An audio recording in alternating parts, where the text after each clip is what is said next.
Je vous ai confié la gestion des bagages de maman. Maman m'a dit qu'elle se sentait seule et que mon trajet était difficile. J'ai réfléchi à une solution et je pense que la meilleure chose à faire est que maman vienne vivre ici. J'ai donc décidé que nous vivrions avec maman. Les bagages arriveront samedi. Je compte donc sur vous pour les recevoir. Soudain, j'ai reçu un coup de téléphone de mon mari sans aucun préavis. Il n'y a pas eu de concertation sur ce projet de vie commune. Je n'ai rien entendu à ce sujet. C'est troublant de se voir imposer ce mode de vie de la sorte. La chambre d'amis est pratiquement un débarras en ce moment. Comment comptes-tu t'y prendre? Nous sommes mardi et je n'ai pas de jour de congé avant samedi, je n'ai donc pas le temps de nettoyer la chambre. Comme je m'y opposais, il m'a répondu, ne vous inquiétez pas, c'est très bien même dans cet état. C'est pour cela que je te le demande. Maman vous couvrira dimanche. S'il te plaît, occupe-toi de tout. Mon mari prenait des décisions unilatérales. J'ai senti mon cœur se refroidir. Et si mon mari prenait des décisions importantes seul, alors j'avais le droit de prendre mes propres décisions. D'accord, d'accord. J'ai répondu de cette façon et j'ai mis fin à l'appel. Je m'appelle Mandy. Je vis avec Jeff, un camarade de classe du collège. Après avoir obtenu mon diplôme universitaire, j'ai commencé à travailler dans le domaine de la vente pour une société informatique. J'ai perdu mon père à cause d'une maladie dans mon enfance et depuis, je vis avec ma mère. Celle-ci travaille comme employée de bureau dans une petite entreprise pendant la journée et exerce un emploi secondaire à la maison le soir. Bien que je sois issue d'une famille monoparentale, j'ai eu les mêmes possibilités d'apprentissage et d'éducation que les autres enfants. Après avoir obtenu mon diplôme et trouvé un emploi, j'en suis venue à apprécier le dur labeur de ma mère pendant toutes ces années et j'espère qu'elle peut maintenant profiter de son temps libre. Dans mon emploi de commercial au sein d'une société informatique, des connaissances techniques et des compétences en matière de vente sont nécessaires, ainsi que l'établissement d'une relation de confiance avec les clients. Les connaissances que j'ai désespérément acquises portent progressivement leurs fruits et les clients me font confiance. Actuellement, je fais régulièrement partie des meilleurs vendeurs. Comme les performances ont une incidence directe sur le salaire, je ressens également un sentiment d'accomplissement dans mon travail. Il y a des jours où je suis tellement occupée que j'ai à peine le temps de déjeuner, mais l'effort est directement lié au résultat, ce qui entretient ma motivation. Les retrouvailles avec mon mari n'ont été qu'un moment dans ma vie quotidienne bien remplie. Cet après-midi-là, alors que j'avais prévu de rendre visite à un client, j'ai pris un café tard dans le parc. Alors que je regardais les enfants jouer et que j'étais assise sur un banc, profitant d'un moment paisible, quelqu'un s'est soudain adressé à moi. Excusez-moi. Êtes-vous Mandy? Je suis désolée si je me trompe. Il parlait comme s'il me connaissait, mais je ne me souvenais pas immédiatement. Oui, c'est bien moi. Craignant que le fait de ne pas me souvenir de son nom ne soit impoli, j'ai répondu vaguement. Vous n'avez pas changé du tout. Un homme portant l'uniforme d'une société de livraison a entamé une conversation familière. C'est moi, nous étions camarades de classe au collège. Tu ne te souviens pas? J'ai changé d'école, mais je suis Jeff. C'était un camarade de classe au collège. Jeff, celui qui a changé d'école. Il égayait toujours la classe. Il était si bon en sport et c'était une figure centrale. Jeff, ça fait vraiment longtemps. Je ne t'ai pas reconnu du tout. Tu es toujours aussi distraite? Mandy. Son expression inchangée m'a rappelé de vieux souvenirs. En jetant un coup d'œil à l'horloge, j'ai vu que l'heure de mon rendez-vous avec le client approchait. Oh, désolé, je dois y aller, j'ai du travail. Alors que je commençais à partir, il m'a arrêté et m'a dit, Mandy, si tu es d'accord, donne-moi ton contact. Nous irons manger ensemble quand tu auras le temps. À ma grande surprise, j'ai accepté avec joie et j'ai échangé mes coordonnées avec lui. Puis je me suis dépêchée de rejoindre mon client. À la suite de cette rencontre, nous avons souvent dîné ensemble, nous nous sommes rapprochés et nous avons fini par envisager le mariage. Rencontrer ma belle famille pour la première fois a été une expérience très éprouvante.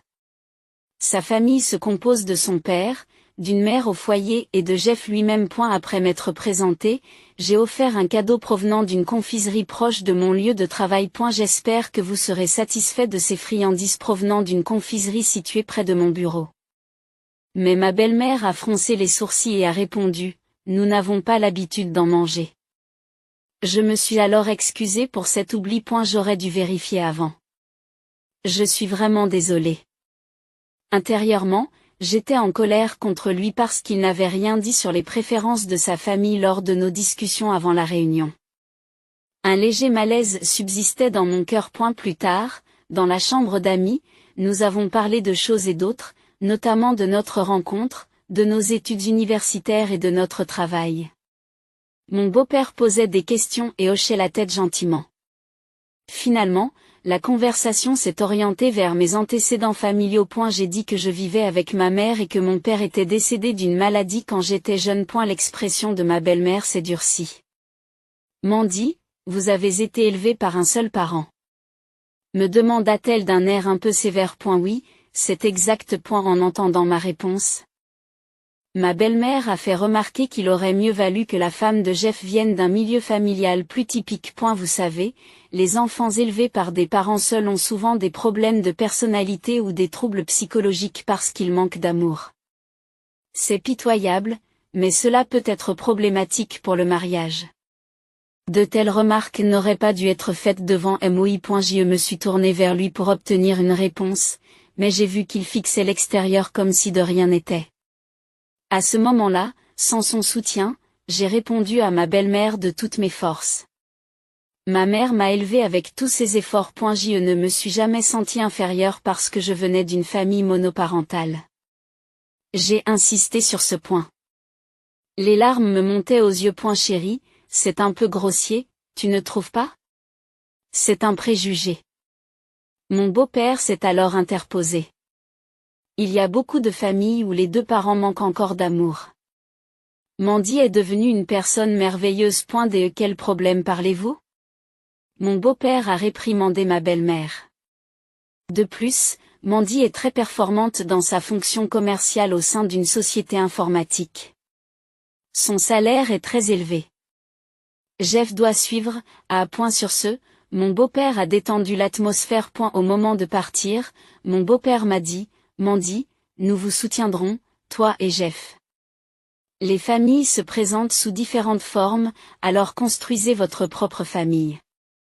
N'hésitez pas à venir nous voir chaque fois que vous avez besoin de parler. Ces paroles ont été incroyablement réconfortantes. Malgré de nombreuses incertitudes quant à l'avenir, ces paroles m'ont encouragée.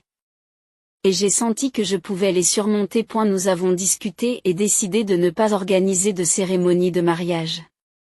Au lieu de cela, nous avons organisé un repas avec mes beaux-parents, ma mère, mon mari et moi.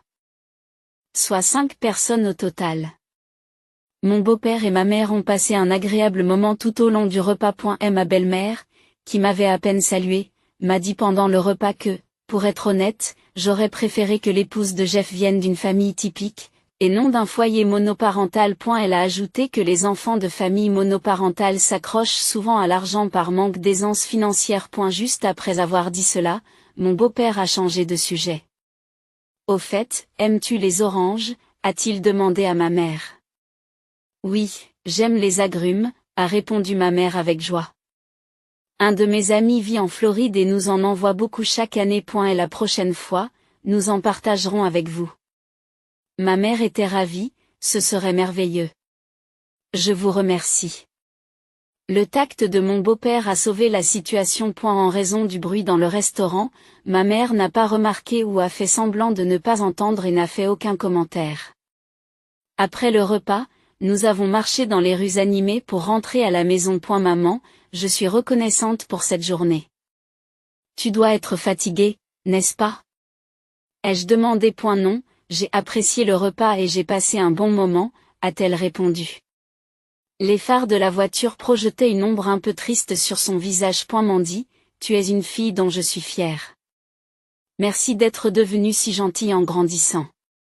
Ne te laisse pas influencer par ce que disent les autres, et choisis ton propre chemin avec Jeff. Il est possible que ma mère ait entendu les commentaires de ma belle-mère. Comme j'étais sur le point de me marier, elle a probablement fait semblant de ne rien entendre pour ne pas me causer d'ennui. J'ai été touchée par la gentillesse de ma mère et j'ai pleuré, mais j'ai souri pour cacher mon inquiétude. Quelques jours plus tard, nous avons enregistré notre mariage et commencé notre nouvelle vie ensemble. Mon mari a emménagé dans mon appartement spacieux et notre nouvelle vie de famille a commencé. Mon mari, qui effectue des travaux de livraison physiquement exigeants, et moi-même préparions des repas nourrissants pour les soirées que nous passions ensemble. Lorsque nos journées sont devenues plus chargées et que j'ai dû faire des heures supplémentaires plus fréquemment, ce qui ne me laissait pas le temps de préparer le dîner, mon mari a naturellement commencé à s'occuper de la cuisine. Il s'occupait souvent du ménage et de la lessive avant que je ne rentre à la maison. Nous n'avions pas défini de rôle spécifique, les choses ont donc évolué de cette manière. Je me sentais profondément heureuse de la façon dont les choses se passaient. Je n'avais jamais imaginé que Jeff soutiendrait autant notre foyer. Je lui en suis vraiment reconnaissante. Avec ça, on s'en sortira même si on a des enfants, ai-je dit à mon mari. Quand on s'y met, c'est étonnamment amusant. Il est peut-être temps que je m'initie moi aussi à l'éducation des enfants, a-t-il répondu. Son attitude fiable m'a donné un sentiment de sécurité. Je sentais que c'était la vie que nous allions construire ensemble. Se souvenant des paroles de mon beau-père, le week-end, mon mari se rendait souvent chez ses parents pour le repas, parce que cela rendait ma mère heureuse, et il me demandait de préparer les ingrédients. Il s'agissait de produits de luxe, comme du bœuf de qualité supérieure et du homard provenant d'un magasin populaire. Les visites à la famille de mon mari étaient quelque peu stressantes pour moi, surtout à cause des plaintes de ma belle-mère. Elle se plaignait souvent de notre vie quotidienne. Est-ce vrai que Jeff s'occupe de la cuisine? Ta mère ne t'a pas appris à respecter ton mari? Jeff fait aussi la lessive? Même les sous-vêtements, tu n'as aucun bon sens parce que tu as été élevé par un parent seul? As-tu besoin d'autant d'argent, disait-elle sévèrement. Mais à chaque fois, mon beau-père prenait ma défense. Attends un peu, ce n'est pas la bonne façon de dire les choses. Vous ne comprenez peut-être pas parce que vous n'avez pas travaillé, mais travailler est stressant et demande beaucoup d'énergie mentale. Surtout dans le secteur des technologies de l'information, où il y a toujours une demande pour de nouvelles technologies et de nouveaux produits. Mandy travaille dur. Grâce à elle, nous pouvons manger de la viande délicieuse, n'est-ce pas? Ça ne marcherait pas si bien avec Jeff, ah. Cela détendait toujours l'atmosphère. Quand je rentrais à la maison, j'avais le cœur tranquille. Mais ce jour-là, c'était inattendu. Alors que je me préparais à aller travailler comme d'habitude, nous avons appris soudainement le décès de mon beau-père. En entendant la nouvelle, mon mari est devenu pâle et ne savait plus où donner de la tête. Je n'ai pas pu accepter la réalité immédiatement. Mon esprit est devenu vide. Je souffrais de ne pas pouvoir rendre l'appareil à mon beau-père avant qu'il ne disparaisse si soudainement. En pensant que je ne verrais plus son sourire, les larmes ont commencé à couler involontairement. Après l'enterrement, inquiet de voir ma belle-mère vivre seule, mon mari a commencé à rendre visite à sa famille plus fréquemment qu'auparavant. Je l'accompagnais aussi parfois. Mais les critiques fréquentes selon lesquelles vous manquiez de discernement, parce que vous avez été élevé par un parent seul, et vous ne pouvez même pas faire cette chose simple, parce que vous avez été élevé par un parent seul, ont progressivement rendu mes visites plus difficiles. D'autre part, mon mari a commencé à se rendre plus souvent à la maison de ses parents après son travail et à ne plus rentrer à la maison le soir. Les rares fois où il rentrait, je n'avais pas préparé de repas car je n'avais pas été prévenue à l'avance. Peut-être influencé par les paroles de sa mère. J'ai commencé à recevoir des critiques injustes telles que tu n'as même pas de repas prêt quand je rentre à la maison. Est-ce parce que tu as été élevé par un parent seul? J'ai enfin compris ce que ma mère voulait dire. Finalement, mon mari n'est presque jamais rentré à la maison. Le trajet entre son lieu de travail et la maison de ses parents dure environ 2 heures. Je comprends qu'il s'inquiète pour sa mère, mais les longues heures de route après le travail et les trajets matinaux m'ont fait craindre pour sa santé. Avant même de m'en rendre compte, je n'avais pas vu mon mari depuis un mois. Un jour, alors que je rentrais chez moi après une longue période, j'ai reçu un appel de mon mari. Mandy, comment vas-tu? Je vais bien. Plutôt, Jeff, Ce n'est pas toi qui es fatigué, sa voix était toujours aussi vive, bien qu'il ne l'ait pas entendue depuis longtemps. Pour être honnête, je suis fatigué de ce mode de vie récent. Vous avez quelque chose de prévu ce samedi? Samedi? Non, je n'ai rien de prévu. Soudain, j'ai pensé avec optimisme à aller quelque part puisque cela faisait longtemps. Je vous ai confié la gestion des bagages de maman. Maman se sent seule et mon trajet est difficile. J'ai réfléchi à une solution, et je pense que la meilleure option est que maman déménage. J'ai donc décidé que nous vivrions avec maman. Les bagages arriveront samedi, merci de vous en occuper. Elle ne m'a pas du tout consulté à ce sujet. Je n'ai rien entendu à ce sujet. C'est troublant de se voir imposer ce mode de vie comme ça. La chambre d'amis est pratiquement un débarras maintenant.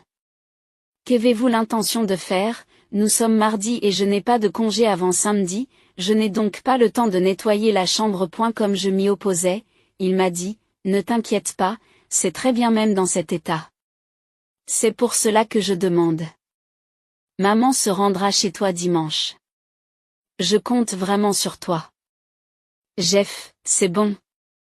Souvent ce n'est pas fiable. Est-ce qu'il se souvient au moins quand on s'est présenté pour le mariage?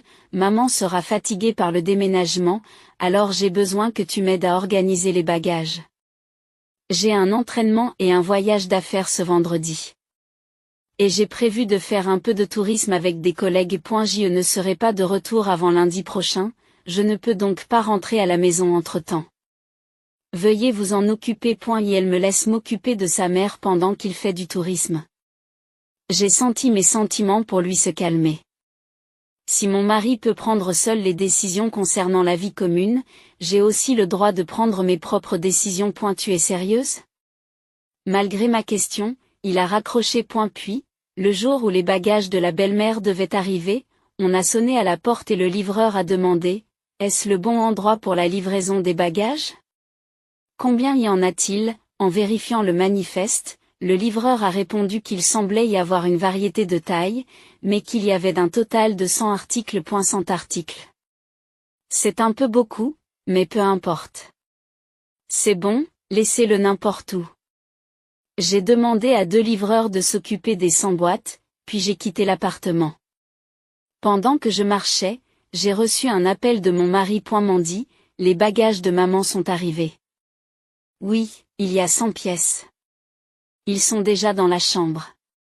La situation était extrêmement frustrante. Il s'agit toujours de sa mère.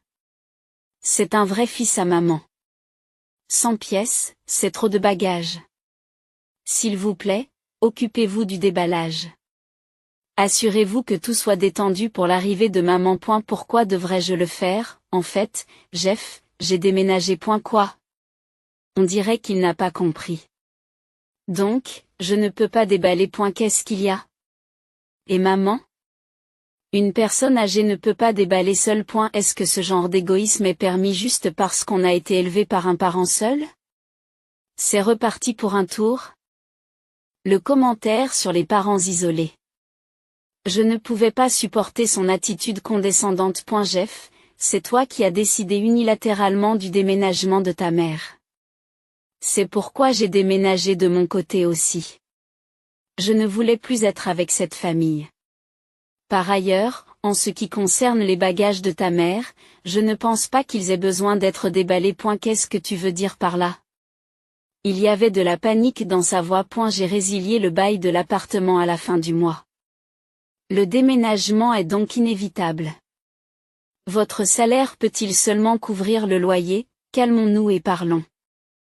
Que se passe-t-il exactement? Après avoir pris cette décision, j'ai agi étonnamment vite. J'ai mis fin à la conversation avec mon mari le mardi. J'ai immédiatement appelé ma mère pour lui expliquer la situation. Le lendemain, j'ai contacté plusieurs entreprises de déménagement en ligne pour obtenir des devis. J'ai pris un congé de courte durée. L'entreprise qui proposait les meilleures conditions a répondu rapidement, a fourni les cartons nécessaires. Et je me suis inscrite tout de suite à leur service. Le jour du déménagement a été fixé au jeudi après-midi suivant.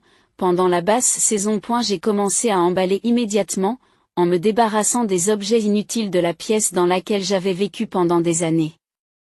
J'ai emballé toute la nuit, après une courte pause, j'ai repris le travail à l'aube. J'ai réussi à tout terminer le matin du jour du déménagement. Le reste du travail a été laissé au déménageur. Le lendemain, j'ai contacté l'agence immobilière pour terminer la procédure de libération de l'appartement. Lorsque j'ai expliqué à mon mari ce qui s'était passé ces derniers jours, il était tellement choqué qu'il n'a rien pu dire. J'ai saisi l'occasion pour continuer à parler. En fait, je suis en train de rentrer chez mes parents. Les seules choses qui restent dans l'appartement sont vos affaires personnelles que vous avez apportées au moment de notre mariage, et les 100 cartons. Les boîtes nouvellement arrivées n'ont même pas encore été ouvertes. Ils peuvent donc être rendus tels quels. Je ne peux plus tolérer ta dépendance excessive à l'égard de ta mère. Si tu penses qu'une femme élevée par un parent seul n'est pas une bonne épouse, divorçons comme tu le souhaites. Veuillez me contacter par l'intermédiaire d'un avocat pour les questions futures. Je suis sur le point de prendre le train.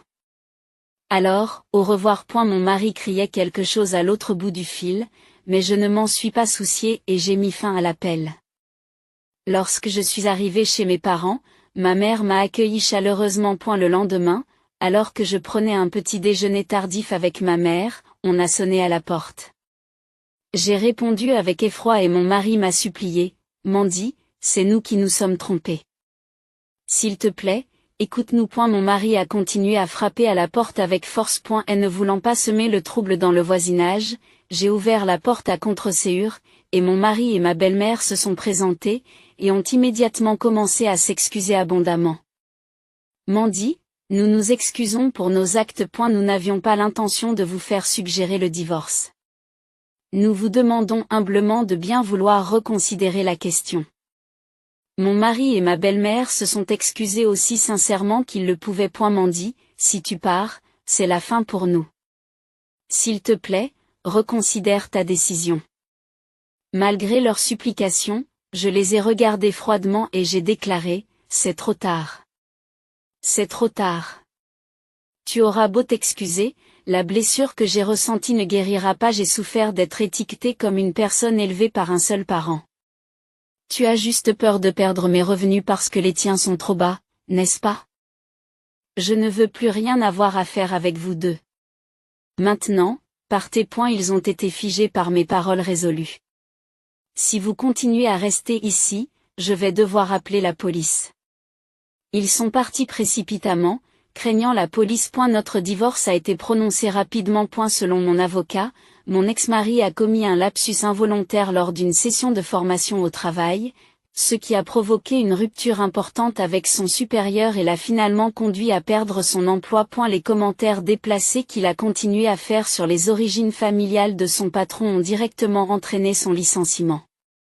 Il était très réticent à l'idée de divorcer alors qu'il était au chômage, mais lorsque je lui ai suggéré de verser une compensation, il a accepté à contre-serrure. Pendant ce temps, mon ancienne belle-mère est déterminée à trouver une fille de famille convenable pour son fils, bien qu'il soit au chômage et qu'il souhaite vivre avec sa mère. En réalité, peu de femmes sont attirées par un chômeur qui vit avec sa mère. Ils vivent actuellement près de la maison de mon ancienne belle-famille et l'histoire de notre divorce s'est répandue dans le voisinage, ce qui les a poussés à mener une vie discrète en raison de la honte. Pendant ce temps, je vivais avec ma mère et je me concentrais sur mon travail. L'incident lui a causé beaucoup d'inquiétude, et j'ai donc l'intention de la soutenir pleinement à partir de maintenant. Une autre personne très importante pour moi est mon défunt beau-père. Le jour de l'anniversaire de sa mort, je me rends sur sa tombe avec du café, sa boisson préférée de son vivant. Et la tombe est toujours en mauvais état, manifestement négligée par mon ex-mari et sa famille. Ils ne peuvent probablement même pas faire cela en raison de leur vie trépidante. Dans de telles circonstances, je nettoie soigneusement la tombe, j'offre le café et je prie tranquillement.